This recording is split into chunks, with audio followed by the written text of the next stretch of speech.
Ny tolom-pahafahana tamin'ny taona 1770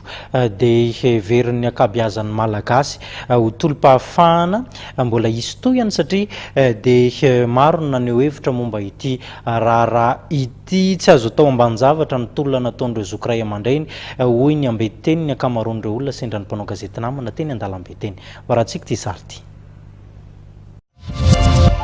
29 mars zany fahatsiarovana mahepo atsika tamin'ny 1947 zany hoe ireo tolona nahazona ny fahaleovantena sy ny fahafahana atsika izay no fahazarokana izy 1947 zany mba hoe tolona voalohany fahaleovantena zany mba hoe nahafahan'ny malagasy tanaty-gezan'ireo vahiny nefa ankehitriny le fahaleovantena ohatrantsika ihany tamin'ny andron'ny 47 moa zany andron'ny fahaleovantena Madagasikara zay nazahoantsika ny fahaleovantena moa zany teto Madagasikara satria izay no fahafahana zany nentin'ny malagasy rehetrarehetra nazahoan'ny fahaleovantena dia miangavantsika rehetrarehetra zany mba hankalazana azy koa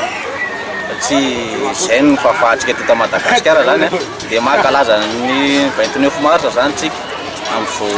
fety zao Fahatsiarovana andreo nanao tolona tamin'ny 47 nanao sorona ny amin'ny fianakaviana ny firenena